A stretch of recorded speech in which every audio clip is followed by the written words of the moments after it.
کریں. سر آپ نے انگیجمنٹ کی بات کی تو اگر اجازت دیں ایک انگیجمنٹ کی آفر اڈیالہ جیل سے بھی آئی ہے. ہنس دیے آپ. ہم ہمیشہ انگیجمنٹ کے لیے تیار ہیں, ہم نے کئی دفعہ انگیج کیا ہے, لیکن ابھی تک ان کے ہاں کلیئرٹی نہیں ہے کہ وہ چاہتے کیا ہیں.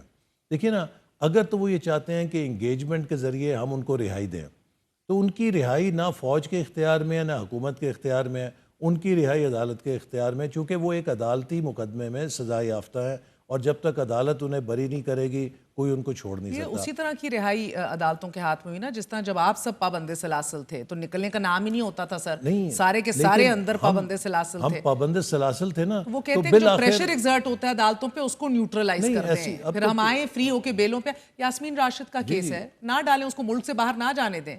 بوڑھی خاتون ہے, 80 پلس ہے, کینسر پیشنٹ ہے. ہم نے تو نہیں کرنا نا, ان سب کے کیسز عدالتوں کے اندر ہیں, اور وہاں سے وہ باہر بیل آتے ہوں ہیں گے. پھر اندر دھر لیے جاتے ہیں. وہ ان کے سارے کیسز ہیں نا جن کے اوپر دیکھیے فوج کی چھاؤنیوں پہ حملے سے لے کر اور دہشت گردی تک بے شمار ان کے کیسز ہیں. انہوں نے ان کا ڈیفنس کرنا ہے, ہم نے عدالتوں میں ڈیفنس کیا. لیکن اب آپ یہ بھی دیکھو نا کہ اس وقت پاکستان کے خلاف ایک بھارت کیمپین چلا رہا ہے بین الاقوامی سطح پر.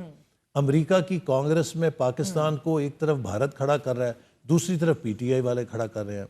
ایک طرف پاکستان کی فوج اور آرمی چیف کے خلاف بھارت کیمپین کر رہا ہے, دوسری طرف پی ٹی آئی کیمپین کر رہی ہے. اب یہ چیزیں بھی آپ مجھے بتائیے کہ دنیا کا کون سا ملک ہے جو سیاسی احتجاج کو ایک فتنے اور فساد میں اجازت دیتا ہے کہ آپ سیاسی احتجاج یا سر ویسے مستقل سرگرمی مزاجی کے نمبر آپ کو ضرور دینے ہوں گے.